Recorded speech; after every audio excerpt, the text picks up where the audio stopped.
Então, a gente tem uma ideia que a gente não sabe se vai dar tempo, de pegar as nossas contribuições e montar um paper para o blockchain.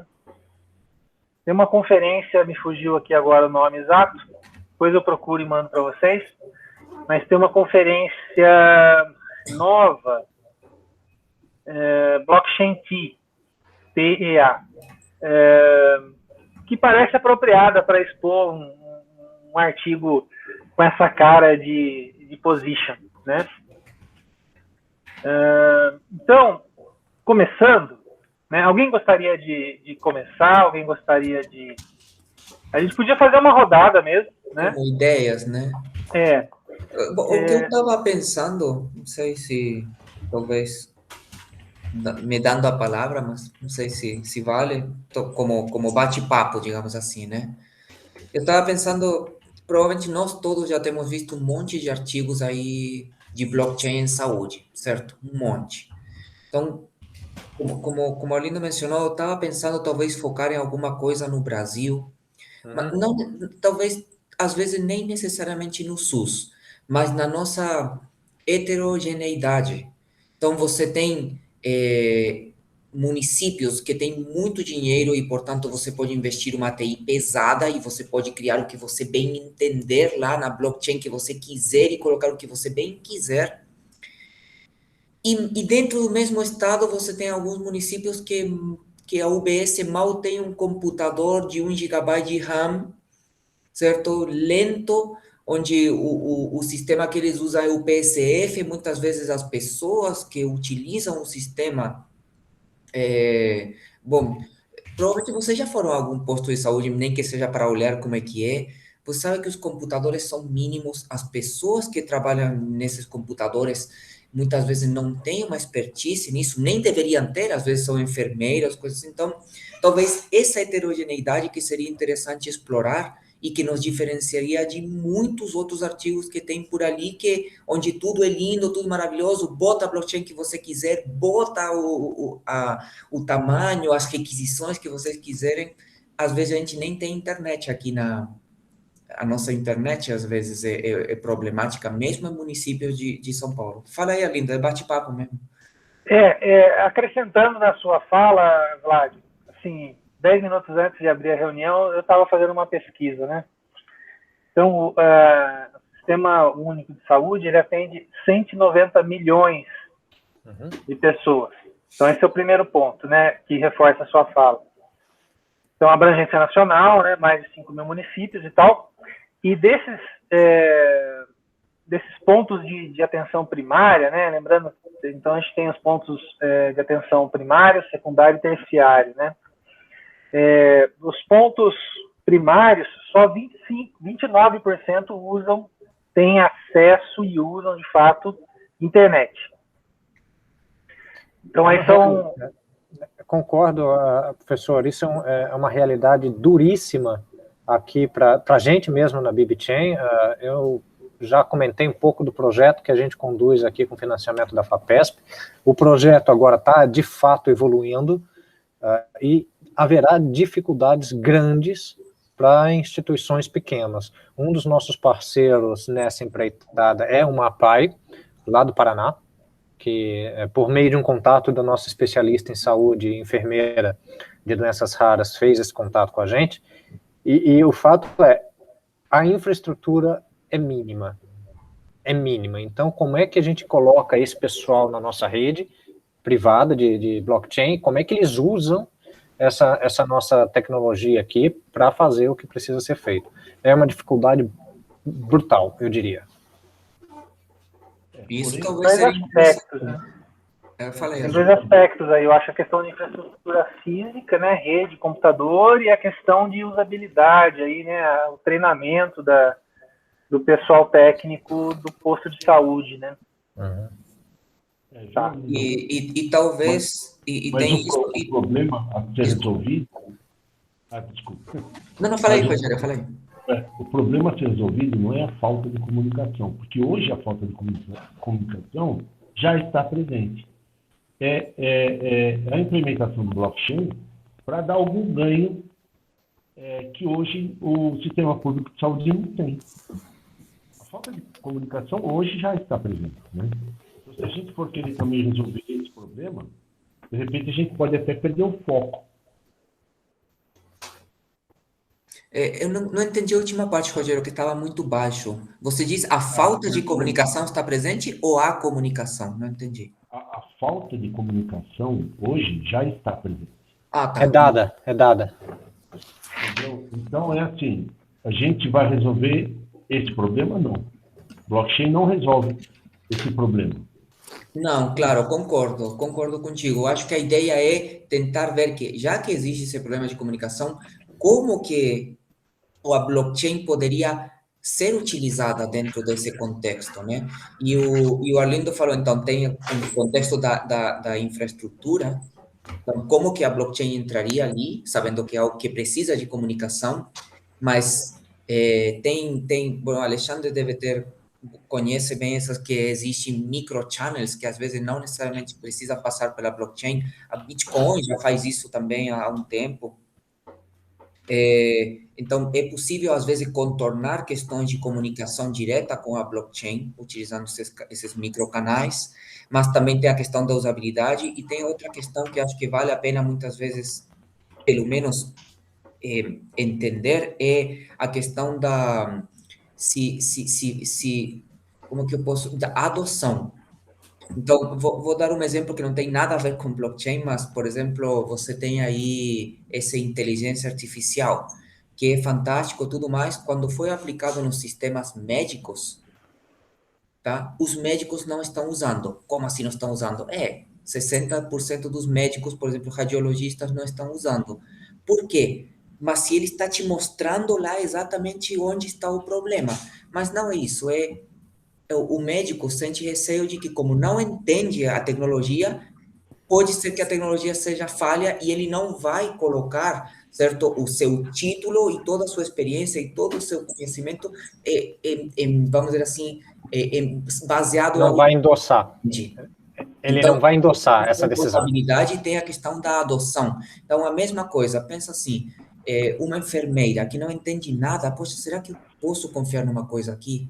Ou um médico que vê, por exemplo, um prontuário de um paciente. Poxa, mas esse prontuário é mesmo? Quando às vezes pega no papel, vê o carimbado com o negócio do Einstein, tá aqui, ou vem um CD, o que for. Então, acho que tem vários, digamos assim, eixos que a gente pode trabalhar no nosso país, né?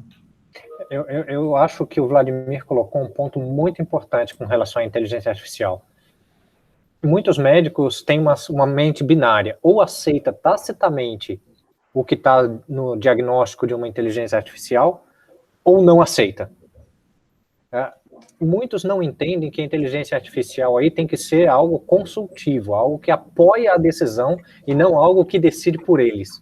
Então é essa dicotomia que muitos deles encaram e por isso muitos deles não usam. A mesma relação vai acontecer com blockchain ou com qualquer outra tecnologia dentro do ambiente médico. Isso a gente aqui na empresa está vivenciando diariamente. Né? Todas as nossas pesquisas estão esbarrando nesse problema. Para que eu preciso de blockchain? Ah, não, mas LGPD, não sei o que lá, não sei o que lá. Tá, mas eu posso me virar sem blockchain. Por que eu preciso de blockchain? É mais uma coisa que eu vou ter que usar, isso é uma tecnologia, os dados vão ser compartilhados com a rede toda, ou é só comigo, todo mundo vai saber tudo.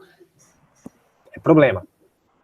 Então, é o tipo de crítica também que eu escuto o tempo inteiro, né? Tem um aluno que estava trabalhando, meu primeiro aluno a trabalhar com alguma coisa de blockchain foi justamente um aluno que está fazendo um levantamento na área de saúde sobre leis e normas e um pouco de que afetariam o sistema desse tipo, e como aplicar algum arcabouço de governança de dados e tentar alinhar com a ideia de blockchain, né? Uma cooperação com alguém da administração. Então, meu primeiro trabalho é na área de administração, praticamente, mas que envolve coisas de blockchain. E a coisa sempre, assim, as críticas são sempre essas, sempre que a gente mostra isso para alguém, a primeira coisa é uma reticência ali do cara que não entende, então acho que vai na linha, talvez, do que o Vladimir falou também, da falta de usabilidade, ou eu colocaria mais ainda, assim, acho que o desconhecimento do porquê que isso é útil é maior do que só um problema de usabilidade, né? E essas críticas constantes, assim, de então por que não adotar alguma coisa assim totalmente centralizada? Se isso não seria melhor? Uhum. Eu tenho até um pouquinho de medo, assim, de quando o Vladimir falou assim, a gente deveria olhar essa questão da heterogeneidade. Eu acho que tem razão, mas ao mesmo tempo, a primeira coisa que eu pensei foi assim, putz, vai dar mais ainda argumento para dizer, olha, então melhor era não ter nada disso em nenhum outro lugar, a não ser um servidor centralizado. São Paulo, Rio, o eixo acabou. Então, Tem um negócio importante aqui que a gente tem que pensar com relação à heterogeneidade. O Brasil vai adotar padrões de organização de informação de saúde agora. Isso já está dado. A BBChain é uma das primeiras empresas que vai testar esse tipo de padronização de dados e informação médica, mas isso resolve um pouco da heterogeneidade. A partir do momento que for obrigatório o uso desse tipo de padrão, todas as entidades médicas terão que se adequar.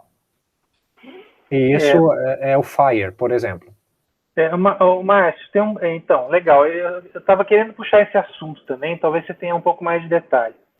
Então, eu li que existe esse projeto da Rede Nacional de Dados de Saúde. Isso. Tem toda uma infraestrutura, é obscuro ou até que ponto o blockchain apoia essa infraestrutura. Obscuríssimo. Né? Ninguém sabe. Mas está lá, né? Blockchain, tá lá, assim, é certeza que vai ter. Sim. E a gente sabe que ele suporta o Conecta SUS, né? Então, assim, tem esse ponto que a gente podia tentar estudar, tentar entender um pouco melhor. Mas, minha primeira pergunta é como vai ser usado o blockchain nisso? A segunda pergunta é como será que vai vir a obrigatoriedade de cima para baixo, né? Eu não posso dizer, eu não tenho como responder a questão de como o blockchain entra, tá? Eu tive contato, inclusive eu acho que a gente pode chamar para discussão, não sei se vai aceitar, tá? Porque é muito ocupada, que é uma moça, uma professora da Universidade Federal de Goiânia, que ela está cedida ao Ministério da Saúde para implementar a inovação, blockchain, o eSUS, tudo isso, tá? Em parceria com a HL7 Brasil também, ela está mexendo, tudo bem? O nome dela é Juliana Zinader, do Ministério da Saúde. Vou passar o nome dela aqui. Deixa eu pegar o nome completo no meu e-mail. Bacana. A gente convida, entre em contato, vê o que rola. Cadê a mulher aqui, meu Deus do céu? Juliana Souza Zinader. Pereira de Souza Zinader. Exatamente, galera. Coordenadora-geral de Inovação e Sistemas Digitais do DataSUS.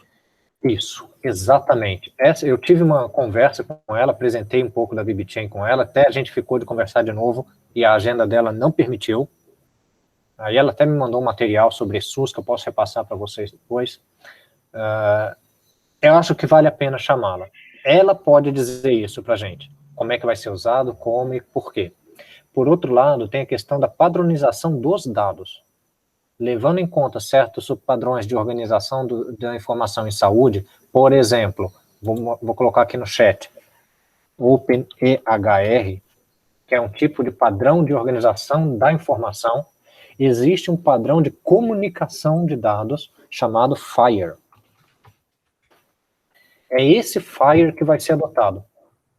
Se escreve FHIR com H, mas é FHIR que o pessoal chama. Né? Esse é o tipo de padrão que o Brasil vai adotar, segundo consta do Instituto HL7 Brasil, que tem esses padrões de protocolo de troca de informação médica. O FHIR é um XMLão, vamos dizer assim, que ajuda na organização da informação. E os dados vão ter que ser trocados, ou vão ter que ser padronizados via FHIR. Só que não é o FHIR internacional. Né? Porque esse negócio gigante, tá? Existem diferenças de realidade. Eu já sei o que você vai falar, professor, só um instantinho. O FHIR é universal, mas para o Brasil, a gente precisa adaptar certos campos ou certas características do FHIR para a realidade brasileira. E é isso que o Instituto HL7, via iniciativa BR Core, está fazendo, que é o que a gente vai testar. Legal. Entendi. Então, assim, não tem mudanças significativas no protocolo e tal, é só alguns campos, né? Tá, você me assustou quando você falou que ia ter um Fire Brasil, aí, opa, peraí. É uma adaptação à realidade, porque tem campos que o sistema de saúde europeu exige que aqui não exige. Então, como é que a gente dá um recorte de toda essa padronização que é infinita, cara? Se você olhar o negócio, assim, é infinito. Então, a gente não precisa usar tudo, porque o nosso sistema de saúde é diferente, que é diferente do sistema americano. Então, o FHIR americano, ele também tem as suas especificidades de realidade. E isso vai ser adotado no Brasil em meses, tá? Pelo que a gente teve de informação até o momento, da nossa parceria com o Instituto HL7, isso deve ser adotado até o final do ano, ou pelo menos tornar-se obrigatório. Então, qualquer solução de saúde tem que levar em conta isso, seja centralizado ou em blockchain. Aí, são duas coisas distintas. Aí a pergunta é, para que o blockchain vai servir? Uma vez que esteja tudo padronizado, e essa padronização se relaciona então com a interoperabilidade de dados, como é que o dado de uma UBS aqui vai se comunicar com a outra UBS, que se comunica com um hospital estadual, com o SUS, etc. Tal. É para isso que serve esse padrão. Centralizado ou não, vai ser esse padrão. Então a pergunta é para que a gente vai usar o blockchain em saúde? Essa é a grande pergunta. Legal, Márcio. Então eu acho que a gente está enumerando algumas perguntas, né? Então a gente tem a questão de como o RNDS, né, a Rede Nacional de Dados de Saúde, vai usar blockchain. A gente tem a pergunta de como vai ser esse cronograma de implantação dessas histórias aí. Eu cheguei a ler algum tempo atrás que a solução blockchain que ia estar aí dentro ia ser baseada no Fabric. Né? E aí a gente pode tentar descobrir também o que, né? A sua pergunta final, né? O que blockchain vai estar resolvendo, né? Eu tenho duas apostas ali, né? Que me parecem naturais. Agora eu estou falando assim, sem nenhum rigor científico aqui, né? Eu acho que a questão de identidade deve ser apoiada. Identidade de paciente deve ter algum apoio de blockchain, né? Paciente, instituições e profissionais de saúde, então a questão de identidade em geral deve ter algum apoio. E a questão de data sharing, né? Assim, aquela história de muitos de vocês já trabalharam nesse ponto, né? Então, eu tenho um exame que foi realizado por um médico numa instituição, e aí eu estou visitando outra instituição com outro médico e ter acesso àquele meu mesmo exame, né? Qual caminho vocês acham que a gente podia trilhar aí para tentar descobrir um pouco, acho que principalmente o cronograma de implantação, sabe? Eu vou passar para vocês os documentos que a Juliana me passou. Tá? Eu acho que eu não consegui ler ainda, faz um tempo já que ela me passou, mas está aqui parado nas minhas coisas para ler e eu não li. Deve ter alguma coisa sobre isso, professor Arlindo. Então, acho que passar para vocês vai ser ótimo, pelo menos para ter mais informações. Eu ia dizer também que, se não me falha a memória, o blockchain entrou com a carteira de vacinação para o coronavírus. Eu acho que eu vi a Juliana falar isso numa palestra, tá? Então, é justamente essa questão do data sharing. Identidade e data sharing, né?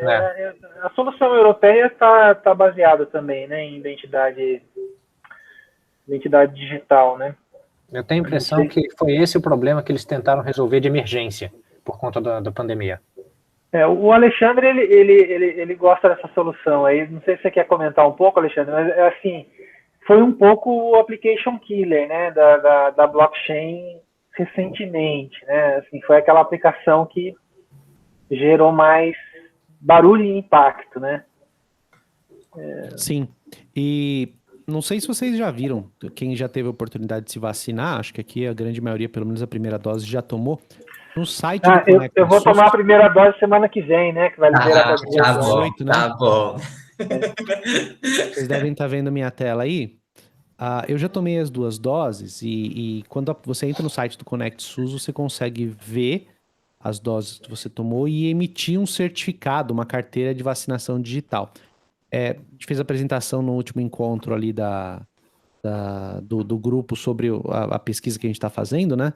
Não acho que o que eles estão usando aqui, identidade soberana, credencial verificável, nada mais, eu acho que, ou nada disso. Acho que eles estão usando alguma coisa muito mais simples, algo como registrar em blockchain alguma coisa para que eu possa, de maneira descentralizada, validar essa certidão aqui, ó. Tanto que ele me dá um código, e isso bate num site em que eu entro o código de validação e ele fala assim, ó, de fato, esse certificado aqui, ele é legítimo. Então, bem ou mal, me parece de fato que é esse caminho que eles estão fazendo. Mas por que você acha que isso é blockchain? Porque pode ser qualquer outra coisa, né? Eu ia perguntar isso, Alexandre. Apesar de eu ter ouvido falar que eles estão usando blockchain, não precisa de blockchain para isso, né? Não, de fato não precisa, tanto que ele nem usa.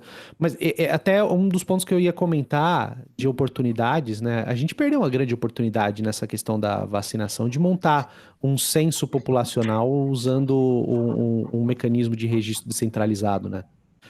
E até mesmo para controlar a questão das doses, né? Por exemplo, eu tomei Coronavac na primeira dose, e eu não deveria tomar a segunda da AstraZeneca. Então, poder ter, de alguma maneira, num tablet, eu poderia baixar a Ledger todos os dias de manhã num ponto conectado na internet e ir para o ponto de vacinação, quando chegasse a pessoa para a segunda dose, eu conseguiria consultar offline qual a dose ele tomou, porque eu teria o registro disso numa Ledger de blockchain. Pensando na questão da descentralização e da falta de conectividade, a blockchain, para mim, me parece um bom lugar para eu poder fazer. Eu tenho um palpite de que os municípios estão resolvendo essa questão em particular, aí, né, de garantir que você vai tomar uma segunda dose compatível com a primeira. Uhum. Eu duvido que tenha algum sistema federal aí fazendo isso.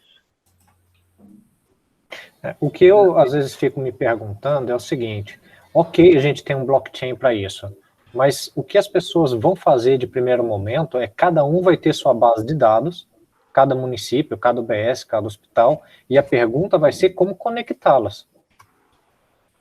Para aí sim ter o Ledger distribuído em cima das bases de dados individuais que ele já tem.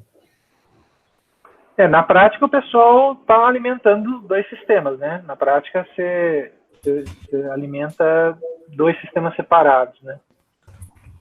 No mesmo banco, quer dizer, no mesmo banco, com os mesmos dados, eles jogam em um outro banco de dados. Seria isso, a única opção então, assim, possível. Passível de erro, né? Uma série de problemas aí, né? De duplicidade, bom, enfim. Então, até nesse ponto aqui do bate-papo, tentando dar uma reorganizada aqui, então acho que tem uma questão de levantamento de realidade, que a gente podia começar pelos documentos que o Márcio vai nos enviar, eu acho que a gente podia partir para uma crítica, usando a palavra crítica da forma mais positiva possível, em relação ao que se pretende utilizar com blockchain. A gente vai descobrir ainda o que é, né? E o que blockchain poderia, de fato, oferecer, né? Acho que a gente pode ir por esse caminho, assim, de...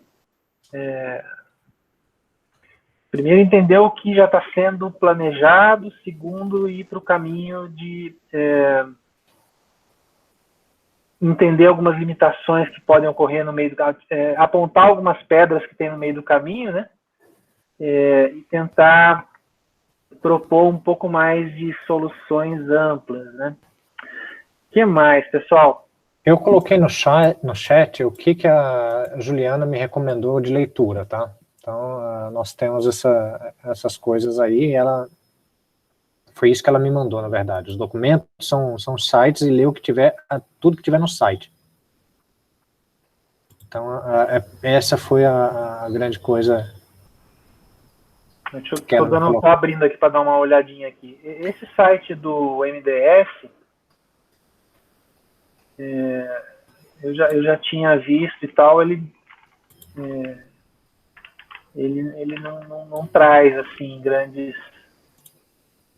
É bem marqueteiro, traz as coisas gerais, assim, mas não detalhe específico, né?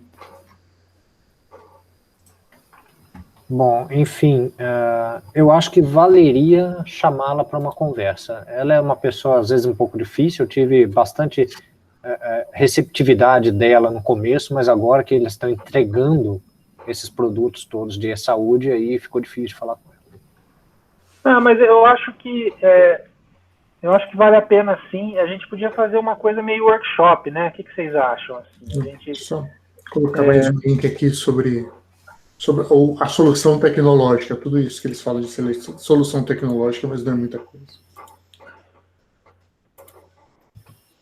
tem um diagrama bonito ali, né? Mas... Fala de container, fala do FII, fala de blockchain, mas não fala nada. Eu acho que o interessante, eu acho que é um pouco tentar entender, isso não vai estar nessas documentações, assim, o cronograma de implantação, sabe? O que eles vão lançar primeiro.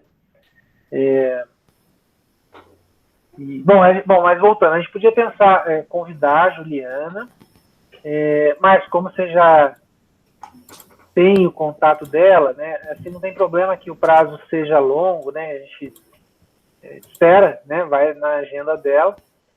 E a gente podia, então, fazer um esquema meio workshop, né? Talvez a gente pudesse contar com a apresentação da Juliana e a gente tentar levantar algumas linhas de pesquisa que a gente pudesse colaborar, né? Naquelas linhas que a Juliana apresentar. Tá, tudo bem, eu faço isso hoje mesmo, mando um convite para ela. Aí, se vocês me permitem, eu vou falar que faço parte também de um consórcio universitário para deixá-la mais à vontade, porque deve ter muita empresa colando nela para tentar pegar um filão dessa coisa. Não, eu acho claro, assim, e tem mais gente, né? Nosso grupo está até bem amplo, está bem legal. Eu acho que ela vai topar. Eu acho que eu conheço ela de passagem. Uma vez eu estive lá na... Ela é da Federal de Goiás? Eu acho que é Goiás, acho que é de Goiânia, inclusive. Que é que ela trabalha. A base dela acho que é Goiânia. Bom, mas então, beleza. Convida a data que der para ela, daí a gente se organiza. Combinado, pessoal? Beleza. Ouvir um pouco vai ser difícil, né? Provavelmente deve estar totalmente atolada lá.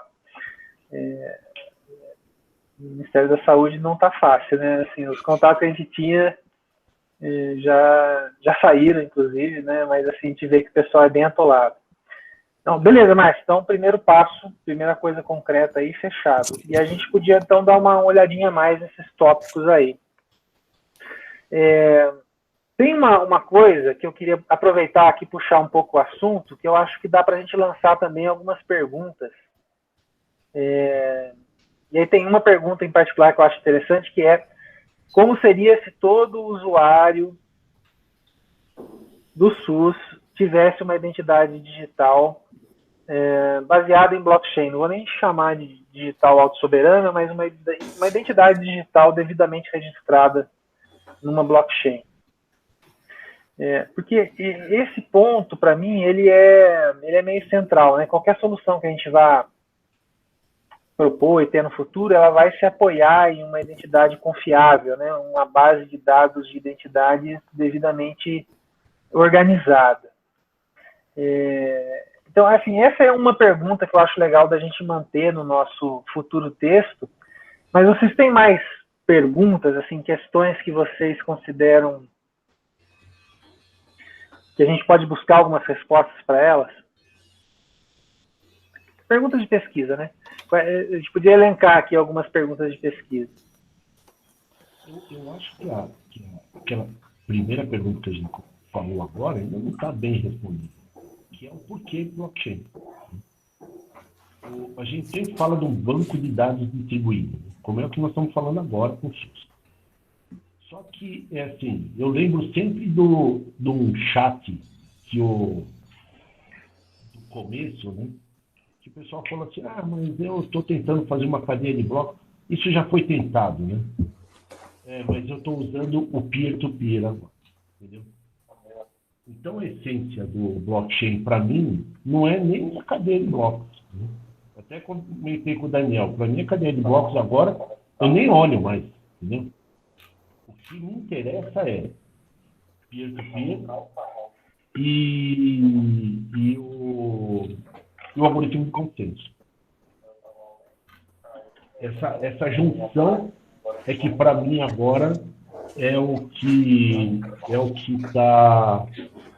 está me deixando me motivando a fazer uma pesquisa.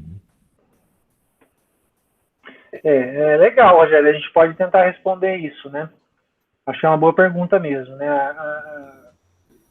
Eu concordo com você que tem essa questão da descentralização, mas eu acho que tem a questão de auditoria. Acho que na área de saúde, eu acho que a auditoria talvez seja o principal porquê. E tem também a questão de ser o repositório público das chaves das identidades, né? Qualquer validação de assinatura que você tiver que fazer de uma receita médica, de uma nota clínica, de um exame feito, precisa ser assinado por alguém que vai ter um CRM, que vai ter... Então, a ideia de você ter a blockchain para guardar isso, e isso está descentralizado, simplifica bastante e te dá essa questão da auditabilidade, né? Eu quero adicionar mais um ponto aqui, que é a questão da propriedade dos dados. Qualquer coisa que acontecer agora, por conta da LGPD, qualquer transação de dados de um consultório para outro, como o professor Arlindo falou, eu tenho meu registro numa unidade, mas aí vou para falar com outro médico, eu tenho qualquer transação de dados de qualquer espécie vai ter que passar por um termo de consentimento livre esclarecido, que o paciente tem que assinar. E tem que assinar e tem que ser provado que ele é ele. Então a questão da identidade também entra aí. Então, se eu, aqui na minha pesquisa, tiver que fazer uma transferência entre meus dois parceiros estratégicos, uma transferência de dados mesmo, porque o médico mudou, essa transação só vai poder ser efetivada, dado que o paciente vai receber um aviso, por exemplo, no celular, falando, ó, estão mexendo teus dados, você aceita? E isso tem que ser, então, verificado e autenticado pelo paciente, vai ter que ser uma identidade verdadeira. Estava pensando aqui, colocando, acho que o ponto do Márcio, do Alexandre e do Rogério, né? Talvez o que a gente poderia fazer seria levantar, talvez de algum artigo ou algum livro, alguma coisa assim técnica, quais são as características da blockchain, tá? Sabemos que descentralização, privacidade, rastreabilidade, mas quais são os pontos exatos e colocar aqui, no contexto da saúde no Brasil, o que a blockchain apoiaria e talvez o que a blockchain não apoiaria. Então, talvez isso, quando o Rogério ou também eu tivermos que responder, mas por que você quer usar blockchain? Olha, porque serve, no caso da privacidade, serve para essas coisas aqui. No caso da descentralização, serviria para essas coisas aqui. No caso da rastreabilidade, serviria para essas coisas aqui. Talvez a gente poderia fazer um mapeamento da coisa bem técnica da blockchain versus a saúde. E isso evitaria de dizerem que é somente um banco de dados distribuído. Porque bom, eu não sei se vocês sabem, mas na época dos anos 90, nós tínhamos como fazer comunicação muito baixo nível, chamada de sockets, não vou entrar nesse mérito, tá? Mas a gente tinha uns canais de comunicação onde passavam os bits, tá? E daí foram criadas coisas por cima dos sockets. Então, como vocês provavelmente já ouviram falar de serviços web, e existiram outras técnicas aí, como Corba e outras coisas, que não vou entrar no mérito, mas sempre perguntaram, mas se isso dá para fazer com sockets, ou seja, com uma coisa muito básica, que é a mesma coisa aqui, dá para fazer com banco de dados.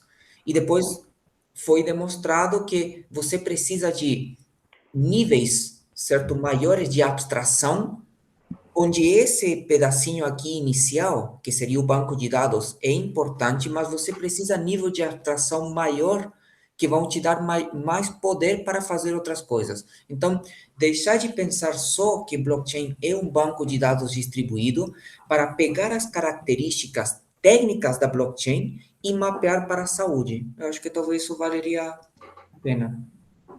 É interessante, Vlad, mas assim, entendo que basicamente a gente poderia pensar em novos serviços, né? E novos serviços. Então, tem coisas novas, tem coisas que hoje não existem e poderiam ser possíveis se a gente estivesse usando blockchain. Acho que é um pouco o exemplo do socket, eu acho que vai um pouco nesse sentido, né? Então, Aí tem que pensar um pouco mais, né? Mas eu acho legal alinhar, assim, né? Novos possíveis serviços. Quais novos serviços são possíveis? Porque, na verdade, eu estava pensando aqui que acho que já tem um pouco disso, né? Assim, vários artigos por aí que falam assim, olha, tá vendo? Blockchain é legal para saúde por causa disso, e que seguem mais ou menos a mesma linha, talvez um pouco fragmentados, porque eles surgiram em épocas diferentes, né? Então, fazer isso que o Vladimir está falando agora seria bacana, porque de repente dá uma atualizada em coisas novas que surgiram de blockchain, que não estavam naqueles primeiros artigos sobre isso.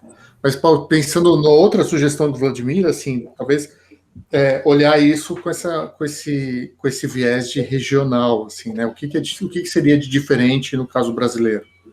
A gente tem a LGPD, então talvez tenha alguma diferença em relação às primeiras tentativas ali, os primeiros softwares que tentaram usar blockchain na área médica. Mas, além disso, será que tem outras coisas, né? O Vladimir falou assim, tem escassez de recursos nas pontas ali, nas UBS. Isso é um problema que blockchain consegue resolver ou não consegue resolver? Sei lá. Meu primeiro chute é que não. Assim. Enquanto eu não tiver computador lá, não tem muito o que fazer. Mas será que isso ajuda de alguma forma ou não ajuda? Isso poderia ser interessante também. Tem uma coisa, falando aí das peculiaridades brasileiras, né? Eu acho que tem um problema que é pouco visível para a gente, mas que é fundamental para o pessoal de saúde, que é a questão de contabilidade de serviços. Hoje, como é que funciona, né?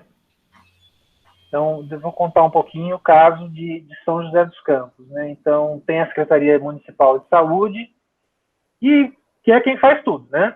Tá. Essa Secretaria Municipal de Saúde, ela vai alimentar alguns sistemas do Estado de São Paulo e de nível federal, né?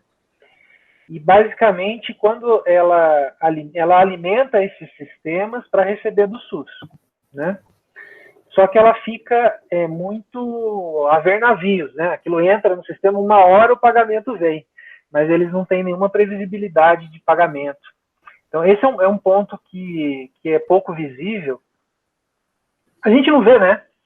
Ninguém vê isso. Só o cara lá da contabilidade do município que vê isso, e é um problema bem grande para eles. Eles não têm previsibilidade nenhuma de recurso. Que é mais um aspecto aí que blockchain poderia agregar transparência, né? Fundamentalmente transparência, né? Dar transparência nesse processo de pagamentos e de divisão de recursos. Então, indo um pouco aí nessa direção de coisas particulares, né? Coisas que a gente poderia resolver no Brasil. O que mais? Então, assim, anotei aqui questão de identidade, o porquê blockchain, a questão de propriedade dos dados, que eu acho que entra na resposta do porquê blockchain, a questão de novos serviços,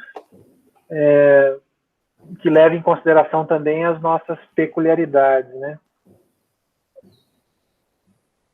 O que a gente podia agregar aqui no nosso brainstorm? Talvez buscar alguns casos que já estejam sendo ou pesquisados ou alguma coisa assim aqui no Brasil, para o Brasil. Talvez alguns artigos, fazer um levantamento de alguns artigos de coisas que estejam sendo que pelo menos estejam sendo pensadas para serem aplicadas no Brasil. Então, não é qualquer artigo de blockchain, é blockchain em saúde para o Brasil, uma coisa assim. Legal, acho que levantamento vamos ter que fazer mesmo. Em termos de comparação, Portugal é um caso que tem tido muito sucesso na aplicação de blockchain de padrão de organização em saúde. A gente pode se espelhar alguma coisa lá também. Portugal, bacana. Como um todo, o país todo? Muitas partes do país já estão implementando, por exemplo, FHIR, e aí a questão do blockchain vem depois. E acho que isso talvez até valeria a pena como comparação, porque Portugal deve ter alguns municípios, não sei se são municípios ou o nome que eles utilizam, mas muito pobres. e talvez não tenha a capacidade de recursos, será que esses também estão dentro da blockchain? É que Portugal parece extremo, né? Você tem smart cities super pequenininhas, que são completamente smarts, e vilarejos que não tem nada. É um negócio bastante interessante. Exato, exato. Então, por isso que aí podemos talvez nos basear em se funciona uma blockchain nesses lugares assim tão heterogêneos, né?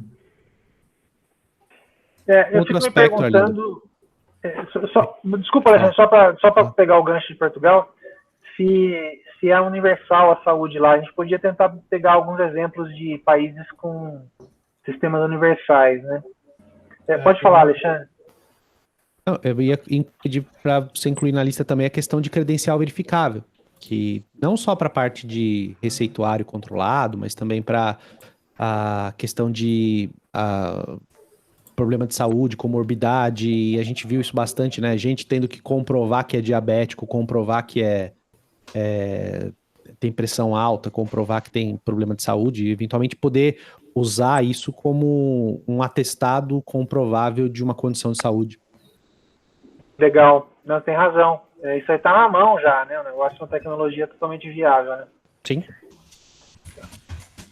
Deixa eu fazer uma pergunta para vocês aqui também. Isso é uma pergunta, tá? Uma pergunta técnica. Quando a gente está falando de blockchain em saúde, acho que talvez uma coisa a se pensar é a seguinte: se for uma ledger distribuída num blockchain tipo Bitcoin, não ficaria pesado demais o sistema para que cada um tivesse uma cópia do ledger? Essa é a pergunta que a gente faz aqui na BibChain, porque nós não utilizaremos blockchains desse tipo. Nossa blockchain é peer-to-peer. E aí vem o que o Rogério falou, é corda. Tá? Justamente para que não fique pesado, para que cada um tenha uma cópia de tudo que existe de dado médico em saúde no Brasil. Aí o SUS teria que adotar alguma coisa nesse sentido. Se usar um Bitcoin da vida, todas as instituições de saúde federais ou estaduais vão ter que ter uma cópia de todo o ledger de saúde do país. Isso faz sentido para vocês? Fora o overhead, né? Márcio, eu acho que tem uma coisa bem legal aí que a gente pode pensar, né? Que é uma arquitetura. Então, eu acho que a gente pode responder por partes, né? Então, eu acho que na blockchain, de fato, o que a gente deveria colocar era só as provas ou os registros de que alguma coisa foi criada, né? E aí era importante ter um barramento peer-to-peer, talvez, mas assim, um data lake onde o dado de fato iria, né? Eu entendo que a solução do Ministério da Saúde, lá aquele conjunto mínimo de dados, não sei se você já viu nessa história, se chamava CMD, não sei se evoluiu, era basicamente um barramentão centralizado lá no SUS para colocar os dados, né? Acho que em cima disso podia ter uma blockchain. Qual a arquitetura dessa blockchain? É uma boa pergunta, mas eu vou acrescentar uma pergunta em cima dessa, que é quem vai manter essa blockchain? Quem vai pagar por esses nós, né? Eu sempre caio nessa pergunta. Quem paga a conta? É a pergunta mais legítima de todas. Quem paga? A gente faz uma arquitetura e tal, e de repente, mas espera aí, né? Quem vai pagar isso aqui? E a gente pode pensar em ter o Ministério da Saúde como órgão centralizador do Brasil mantendo essa arquitetura, ou a gente pode, mas isso não soa tão bem, né? Porque a gente gosta de ter as coisas descentralizadas. E a gente pode descer um nível, pensar nas secretarias estaduais, ou até mesmo descer mais um nível e pensar em ter alguma infraestrutura paga pelas prefeituras. Na verdade, eu acho que blockchain ajuda a criar isso, assim, né? De você ter um esquema realmente descentralizado, sem uma gestão central, em que você põe um nó na rede para poder usar aqueles dados, mas eu acho que é uma boa seção do nosso artigo de brainstorm aí, como pode ser a divisão das contas, né? O que eu tenho ouvido e o que eu particularmente tenho receio é a questão de um barramento ou de um data lake que centraliza os dados para depois distribuir. Um ataque seria fatal para esse sistema. E o Ministério da Saúde foi nesse caminho, né? Foi nesse caminho, né? Então, aí você pergunta, está centralizado ou não está centralizado? Ou melhor, está centralizado ou está descentralizado? Eu não sei como definir isso. Se o Ministério armazena todos os dados, está lá os dados, estão lá. Está centralizado ali. Um ponto de falha ali é fatal para o sistema inteiro. Certo? Certo. Né?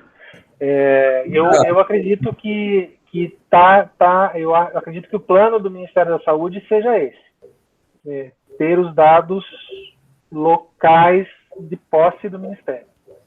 Sempre é bom reforçar sobre essa parte de descentralização, Márcio, que a gente tenta colocar, por exemplo, algo centralizado como se fosse um servidor, tá? E algo descentralizado hoje em dia como, sei lá, o Bitcoin, tá? Ou o Ethereum. Mas existem, vamos dizer assim, vários níveis cinzas aqui entre um e outro, e mesmo esse que a gente chama de muito descentralizado, no final das contas, um Bitcoin da vida, quem tem todos os dados de todas as transações devem ser, sei lá, 10 mil máquinas. Tá. Então, mesmo que a gente tenha milhões de participantes, mas esses dados estão centralizados em 10 mil máquinas, tá? Só para você ter uma ideia. Só que dessas 10 mil máquinas, nós temos uma coisa que é maior, que são chamados os pools de mineração. E pool de mineração, a gente deve ter no máximo uns 20. Assim, com 5 pools de mineração, você acha que tem 60% de todo o que está sendo minerado no mundo de bitcoins, ok? E esses caras estão conectados entre si. Então, no final das contas, mesmo que a gente fale de milhões de usuários, mas nós temos 10 mil máquinas, e dessas 10 mil máquinas, nós temos 5 grandes players, onde está tudo centralizado nessas 5. Okay? Tá. Então, agora, pensemos aqui no que estava falando o Arlindo. Não é necessário que tudo esteja, por exemplo, no Ministério da Saúde, uma máquina, ela pode ter várias máquinas, ou seja, você poderia ter 100 máquinas, por exemplo, no Ministério da Saúde, em diferentes lugares, e isso, mesmo que seja o Ministério da Saúde, mas tem várias máquinas ali, tá? Mas o que você poderia fazer? Talvez colocar algumas dessas máquinas e colocar em diferentes pontos, certo? Em diferentes secretarias de saúde ou em alguns postos de saúde que tenham uma capacidade, mas muito provavelmente não vamos chegar a que todas as UBS tenham uma blockchain comum. Então, a gente precisa meio que, o que falou o Arlindo, é criar essa arquitetura que sirva para a nossa, digamos assim, essa heterogeneidade que a gente tem mencionado, né? Então, existem cinzas, não precisa estar tudo completamente distribuído, e quando a gente fala de centralizado, temos que entender que centralizado é a organização. A organização. Mas você pode ter 100 máquinas aqui e continuaria sendo descentralizado, tá? É só um pequeno detalhe. Beleza, não. Esclareceu. Eu coloquei aqui no chat um texto que estava desse link que eu tinha mandado aqui da solução tecnológica do RNDS, que parece que o que eles querem ali são containers para cada estado da federação. Né? Então, organizar um pouco por estado e containers virtuais em nuvens para cada estado. Não está muito claro que isso são as nuvens para cada estado, são só os containers para cada estado, mas enfim, né, em alguma coisa no nível de estado, e que está dizendo aqui que vai ficar tudo sob responsabilidade do DataSUS. Isso não quer dizer que o custo seja todo do DataSUS também, né? Pode ser que a responsabilidade seja, mas o custo chegue depois para alguém pagar. Não sei como é que isso funciona. Mais do que a arquitetura, acho que entra um pouco da questão da governança. A gente dá uma olhada, por exemplo, na governança da Sovereign, né? Que você tem vários cidadãos de primeira classe, segunda classe, terceira classe, entre os nós que podem se plugar na rede. Uma coisa que a gente aprendeu com a Covid, com essa história, com o épico da vacina, né? De que você recebe num lugar, você distribui para todos os lugares, cada estado controla a maneira como você vai fazer as divisões. Me parece muito, muito natural a gente pensar num cenário de que você teria uma blockchain permissionada em que os nós principais, lá os stewards da rede, estão entre os estados, e esses caras têm algum controle, algum privilégio adicional de convidar outros nós que poderiam estar nas secretarias estaduais, nas Municipais, prefeituras, ou nos... Aqui em São Paulo a gente tem as regiões, né? Cada estado deve ter a sua organização, e poder falar assim, olha, eu tenho outros nós menores que eu posso ou não convidar para participar, e esses caras têm uma responsabilidade um pouco menor, não podem convidar outros, mas eles é que de fato gravam coisas na minha blockchain. Esse mecanismo de governança eu acho que seria legal a gente poder explorar, né? Boa. é interessante. E assim, é meio natural para mim que seja federal, estadual, municipal, né? Sim. Mas nem sei, precisa pensar melhor. Por exemplo, falando em prefeituras, a gente tem 4.000, né, no Brasil inteiro. Mas a gente sabe que tem agrupamentos por região. Então... E acho que, assim, faz sentido essa, certo, federal, estadual, municipal, mas tem algumas coisas que podem servir, por exemplo, quando você quer um médico de um município que ver as informações de outro município, ou de um estado para outro estado. Então, talvez aqui nas linhas de base existam alguns tipos de comunicações interligadas que não precisem passar pela mãe, né, ou pela raiz aqui. Pela raiz da árvore, né? Faz Talvez sentido. tenha alguns tipos de comunicações específicas, e aí que talvez valha a pena ver essa arquitetura. E essa arquitetura talvez pode ser até dinâmica, talvez dependendo do comportamento das pessoas, talvez a região de São Paulo com o eixo do Rio, talvez essa ligação seja mais importante do que uma ligação entre, sei lá, São Paulo e outro estado. Então, talvez sejam algumas coisas mais específicas, né? Do comportamento da população dessa região. E falando em arquitetura, tem uma outra pergunta que eu acho que a gente tem que acrescentar, não pode deixar de acrescentar, que é a capacidade de desempenho, né? Assim, o número de registros e transações diárias ali. É outra pergunta que a gente não pode deixar sem tocar nela, né? A gente sabe que blockchain oferece uma capacidade, às vezes, limitada, dependendo da arquitetura.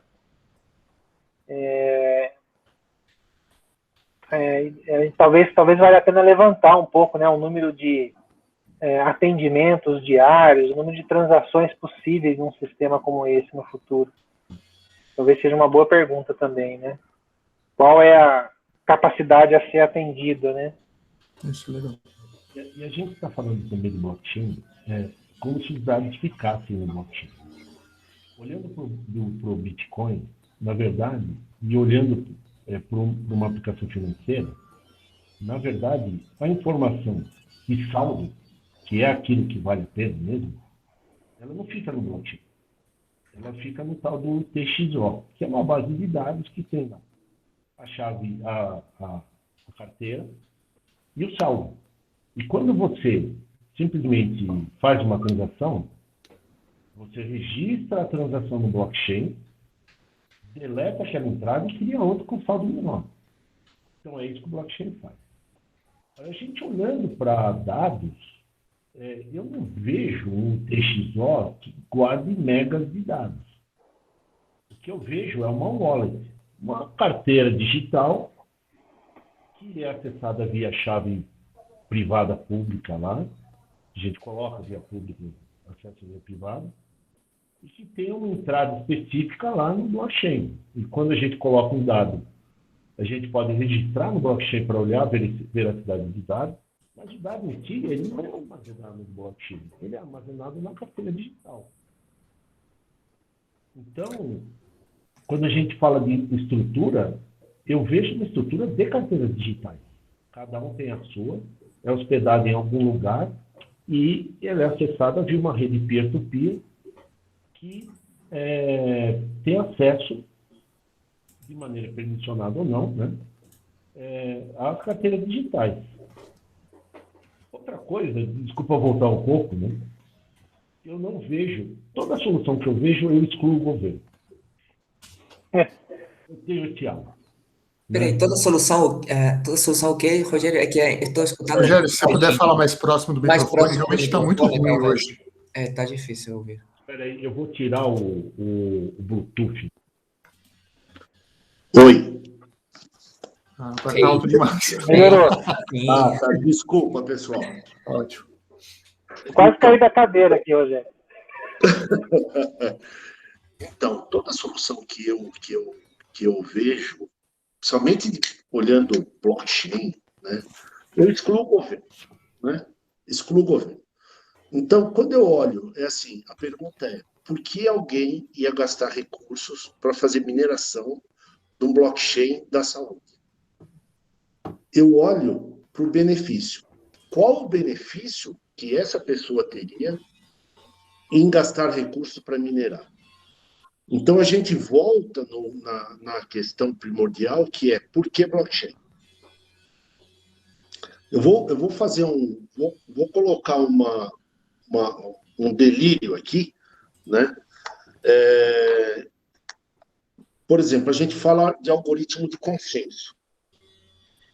Será que um algoritmo de consenso ideal para a área de saúde não seria uma inteligência artificial que desse um diagnóstico em relação aos dados de uma carteira digital? Entendeu?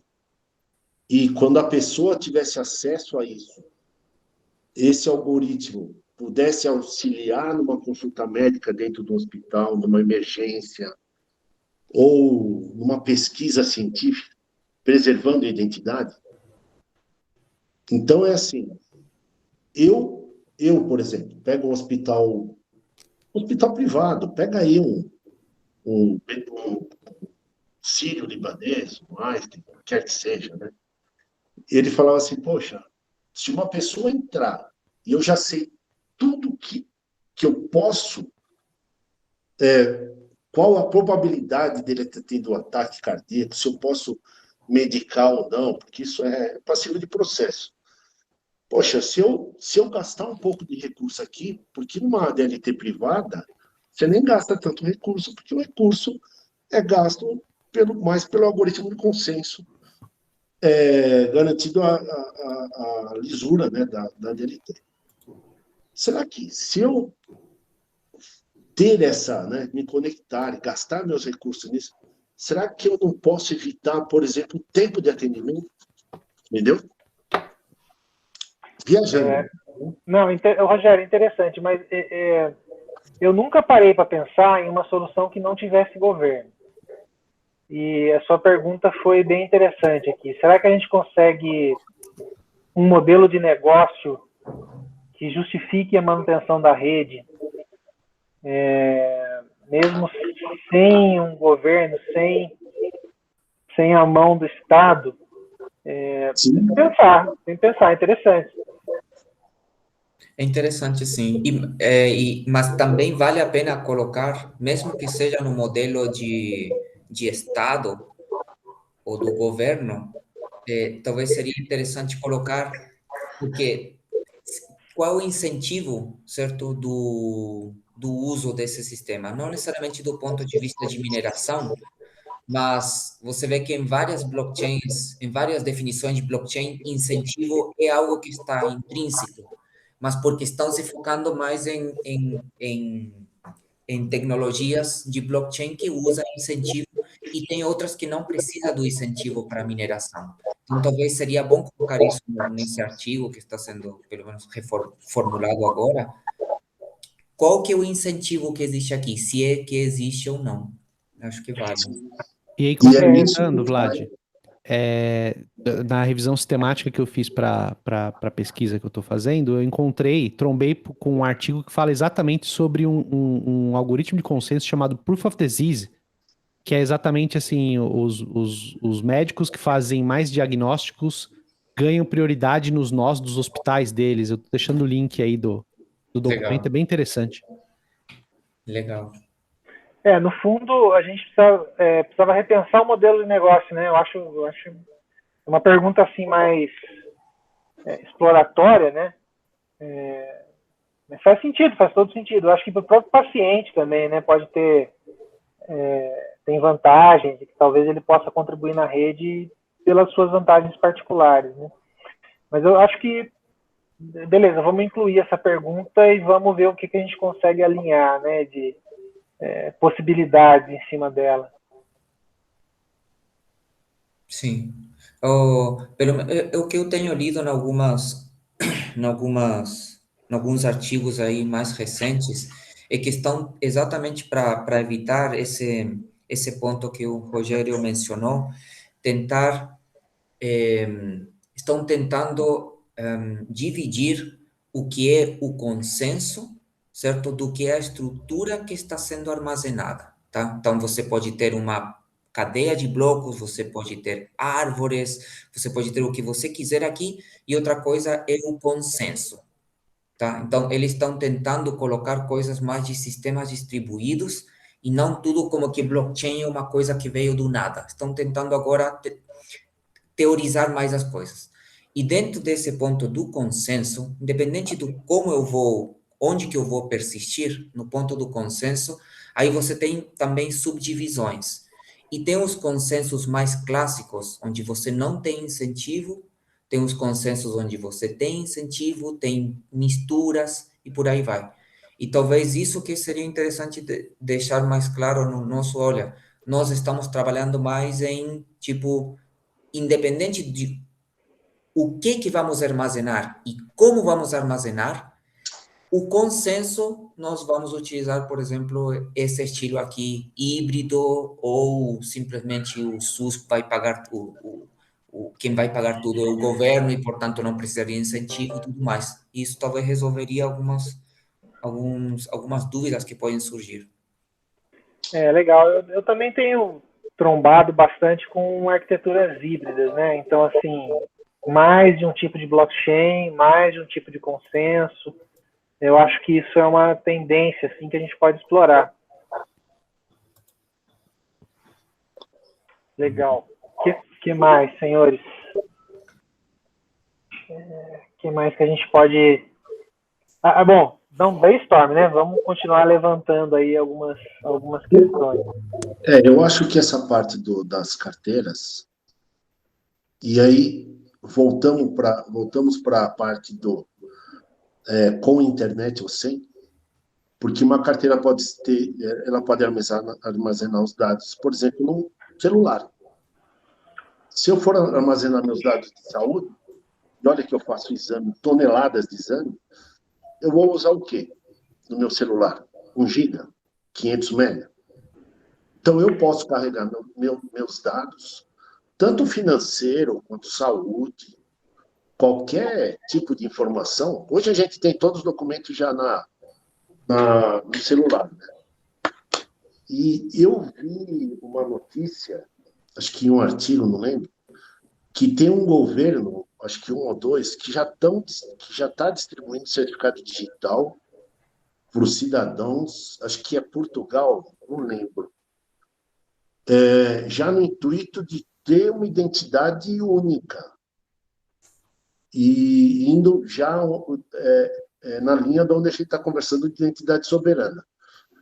Então, já está sendo distribuído eu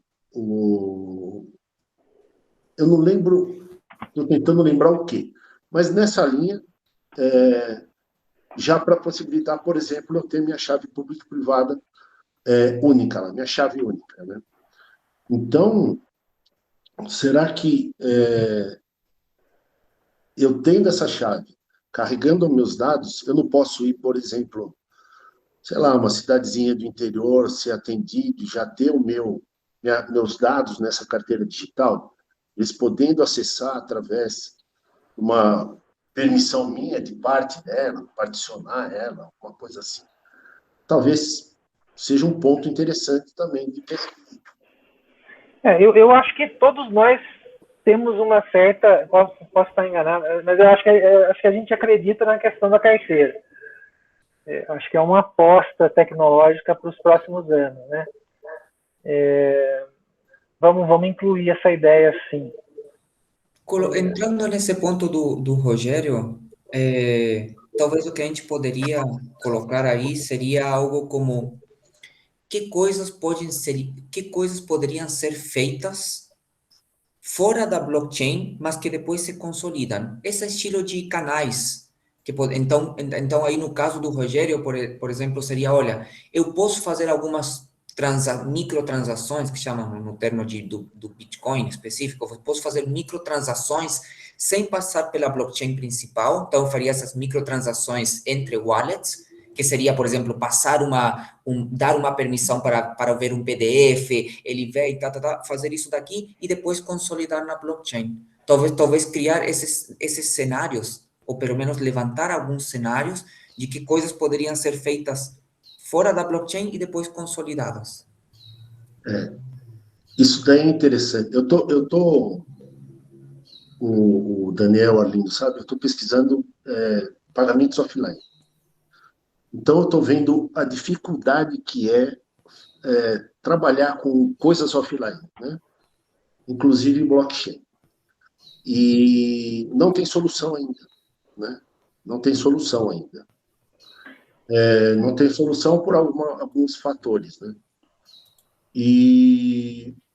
Mas, no caso da propriedade ser minha, e o interessado ser a pessoa que distribui, por exemplo, dados de saúde.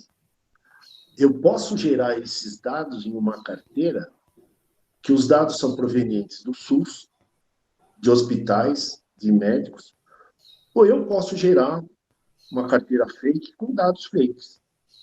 Entendeu? Então, o cuidado também seria esse, né? Mas é um assunto interessante, complexo, grande, eu estou quebrando a cabeça aqui. Rogério, a gente tradicionalmente chama essa coisa de operação desconectada, né? E aí, no dado de saúde, acho que no dado de saúde é mais simples do que no contexto financeiro, porque no contexto financeiro, como é que você recupera o saldo, né? Mas no dado de saúde, por exemplo, eu estou numa cidade pequena, estou lá em São Luís do Paraitinga e não tem nem internet lá, né? Então eu vou fazer as minhas operações na minha carteira de forma totalmente desconectada. E depois, quando eu quiser, eu posso recuperar esses dados que estão na minha carteira e compartilhar e tal. Eu acho que essa questão desconectada ela é importante para a gente, pela característica brasileira, né? De ter uma cobertura pequena e tal, de ter poucos postos de saúde que realmente utilizam a internet. Eu acho que a gente tem que acrescentar isso aí como uma característica, né? Uma necessidade do sistema brasileiro. Legal. Concordo. Só um detalhezinho, Rogério. Eu imagino que você já viu, tá? Mas sempre é bom, talvez, olhar um pouco mais essa parte de como o Bitcoin está fazendo essas operações através dos microcanais, que elas são operações completamente desconectadas. Você só precisa um ponto de entrada na blockchain inicial. Você cria uma transação, essa transação geralmente ou tem períodos de validade, bom, tem várias alternativas, mas uma é a que já está, e o nome dela alguém lembra? Eu esqueci agora do nome específico desse microcanal, que já está implementado na Bitcoin, talvez já vou me lembrar aí enquanto falo. E aí você, então, pode fazer microtransações, Lightning, perfeito, Thiago, obrigado. E aí você consegue fazer essas transações, e se você tiver algum problema, você pode evitar fazer as transações, devolver o dinheiro, tudo mais. Então, dá uma olhada a ver se dá para trazer algum conhecimento deles para o seu problema específico. Então, eu dei uma olhada no white paper do Lightning, porque eu ouvi dizer dos canais offline. Mas o problema do Lightning é o seguinte, a arquitetura do Lightning é assim. O que ele fala de offline?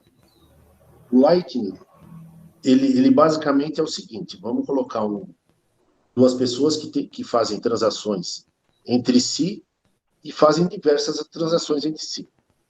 E para economizar blockchain, em vez de registrar no blockchain todas as transações, no final eles fazem um consolidado e, por exemplo, eu fiz 100 transações e comprei 100 coisas de um atacadista e o valor total é 1 milhão. Então, no final, ele vai e registra esse 1 milhão.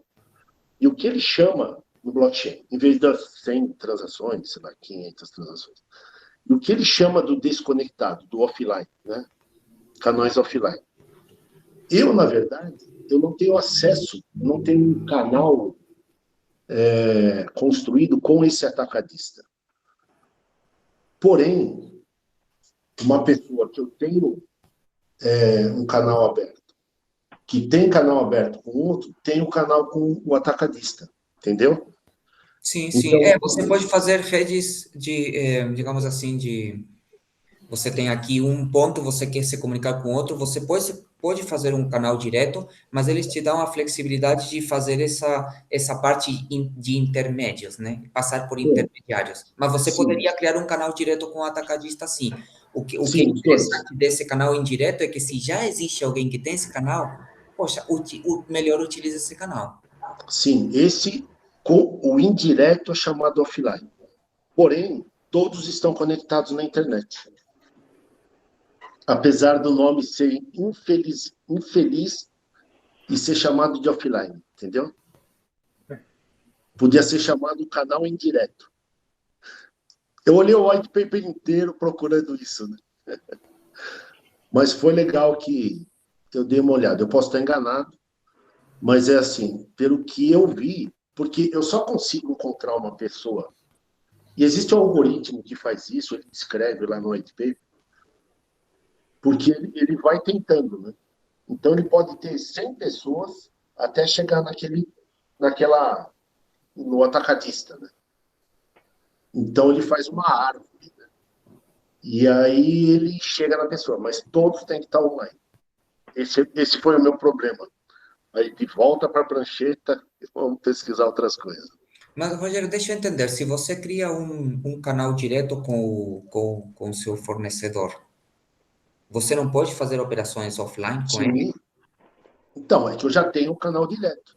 A offline, não. Nunca. Precisaria da internet. Os dois precisam Sempre, estar na internet. sim, é por isso que o nome é infeliz, né? Então, Mas o precisa Lightning... estar na internet, mas não precisa estar na blockchain. Então, Não precisa da conexão com a blockchain. o Lightning é off-blockchain, né?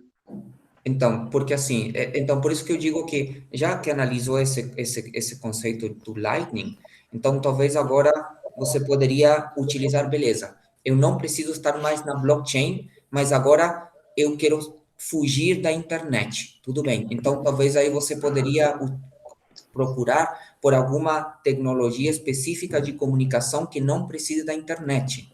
Talvez utilizando algum outro conceito como Bluetooth tal. Alexandre, a DITCOM, você sabe se só tem que ser pela internet ou pode ser com outras tecnologias, tipo NFC ou Bluetooth ou o que for? Ele é baseado em TCP. Não, mas Então, você tem, por exemplo... poderia abrir um socket. Então, Poderia abrir um socket e fazer via Bluetooth, fazer via... Viu, Rogério? Então, talvez você, já sabendo que eu não preciso estar na blockchain e só preciso de internet, talvez poderias utilizar agora uma outra tecnologia de comunicação entre dispositivos que não precisa da internet. Eu só estou dando ideias, tá? Não tô dando solução nenhuma. Muito obrigado. Só ideias, tá? Então, o que a gente pode fazer isso daí até por QR Code, né? Eu gero um QR Code, que é isso que o Pix aqui do Banco Central vai fazer. Eu gero um QR Code que lá tem as informações para me fazer o débito na minha conta. Mas o grande problema, que eu até mudei um pouquinho, né? Meu tema, não é nem fazer a transação entre carteiras offline. Porque existe um conceito maior, né? Mas você teria que tirar o seu saldo da online, do blockchain, vamos colocar assim, do Bitcoin, jogar para uma parte offline, senão duplicaria o saldo, e aí utilizar o saldo de maneira offline. O problema não é utilizar o saldo. Utilizar, você já tem... cartão de crédito já tem essa funcionalidade. A gente já consegue fazer com as carteiras digitais. O problema, sempre, é a origem da informação. Que eu posso gerar minha carteira através de um blockchain que não é o oficial. Eu posso gerar um blockchain aqui no meu micro e transferir para a minha carteira. Só que isso eu não consigo validar offline. Por isso que a validação hoje é sempre online. O Yuan digital, ele fala que tem uma parte offline, mas quem recebe a transação, ele tem que validar online. Bacana. Então são temas para ser explorados, né? Legal. Pessoal, Acho que pela hora, né? Focar. a gente está chegando perto do nosso limite de tempo, de 12 horas. Acho que a gente podia encaminhar. Sugestão de encaminhamento, né? Então, eu anotei várias coisas aqui. Acho que eu podia estruturar uma coisa no papel. E o que eu estou pensando, naquela estrutura básica né? A gente tem um cenário atual. Por que blockchain? Falar um pouco sobre a arquitetura e as várias coisas que entrariam de novidade nessa arquitetura, como identidade autossoberana. Uma coisa que a gente não falou aqui, mas dá para comentar rapidinho, que é o Zero Knowledge, né? Aquela ideia de verificação e tal. A ideia das carteiras, alguma possibilidade de transações, entre aspas, transações offline. E essa questão de arquiteturas híbridas e da capacidade de atendimento dessas arquiteturas. Então, tem uma série de coisas que a gente colocaria como pontos de exploração na seção arquiteturas. A gente pode falar um pouco sobre modelos de negócio, gestão financeira e física, né, da arquitetura, quem toma conta, quem paga a conta, e novos serviços, né, coisas que hoje a gente não tem, mas que se a gente tivesse uma infraestrutura blockchain seria possível de fazer. E aí, como ponto, então, enfim, tirar um tempo para esboçar essas ideias, colocar essas ideias em sequência no papel, depois eu mando para vocês e a gente vai preenchendo esse esqueleto aí. E vou pedir o favor para o Márcio, né, de bater aquele ping na Juliana, e a data que ela puder, a gente tenta se encaixar, né? E aí o objetivo central seria entender esse panorama para o RNDS, né? Entender, assim, entender para onde eles estão indo, e aí a gente dali levanta alguns tópicos de pesquisa que contribuiriam, né, para o avanço da arquitetura. Bom, eu acho que é isso. Professor, deixa eu perguntar, você vai organizar isso? Você vai colocar em Google Drive e disponibilizar para todo mundo? Vai ser Overleaf, talvez? Não sei. Se ninguém se opor, vai ser Overleaf, porque eu tenho certa paura de Google Docs. Tá bom, eu também. Se ninguém se opuser. Mas, assim, aí a gente vai preenchendo esse esqueleto e vai melhorando os argumentos. Tudo bem, pessoal?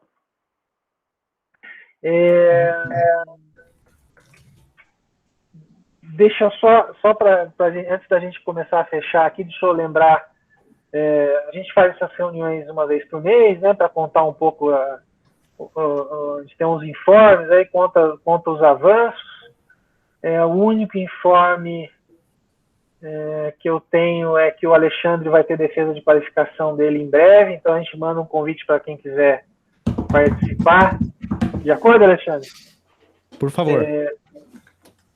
E quem tiver comentários sobre a apresentação que a gente fez no último grupo, mandem para mim. Então, tô na hora de mexer nisso, então agradeço qualquer ajuda, colaboração do pessoal.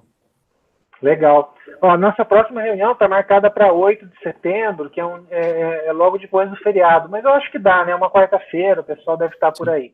Até porque para quem está online, para quem está homeworking, não, essa ideia de feriado ficou meio abstrata, né? Então, mais algum ponto, pessoal?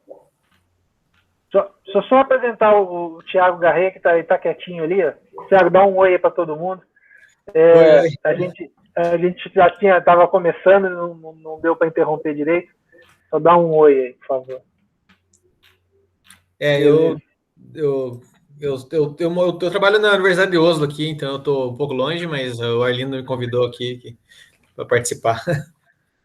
O Thiago está estudando esses temas aí, né? Então, eu acho que vai ser uma contribuição legal, assim. Esses temas de blockchain e saúde. Né? Welcome aboard. Maravilha. Bacana, Thiago. Aí, Thiago, eu acho que só o Thiago não está em todas as listas, né? Então a gente tem uma lista de e-mail e uma lista de WhatsApp. Aí, se você quiser, depois eu te mando os convites por e-mail, aí fica à vontade. Se quiser, a gente continua. Inclusive, Arlindo, você comentou de um workshop, aqui do projeto nosso aqui do Smart Med, eu posso convidar alguém para fazer alguma apresentação também, se você achar relevante. Porque várias coisas que foi comentada nessa reunião hoje, tem um aluno de doutorado aqui, que eu acho que ele acrescentaria bastante no workshop. Se você quiser, eu posso convidar para fazer uma apresentação. Por favor. Principalmente na questão de coisas, de características de blockchain que podem contribuir para sistemas de saúde. Isso eu acho que é uma coisa que ele estudou bastante e seria interessante.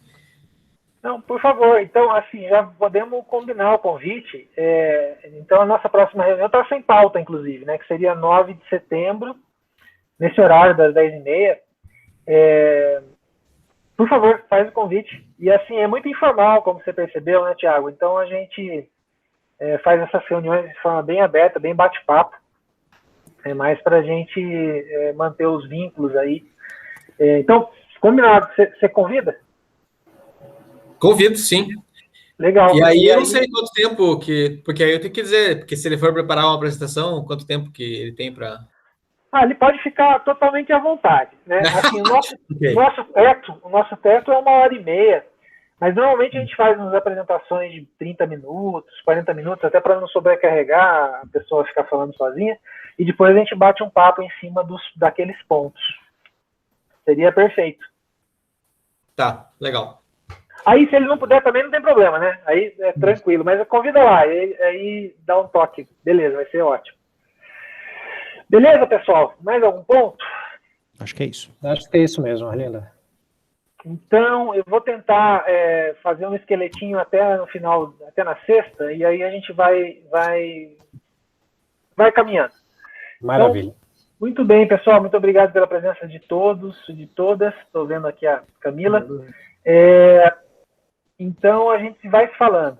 Até mais. Até mais. Gente. Valeu, pessoal. Tchau, tchau. Valeu, gente. Boa semana.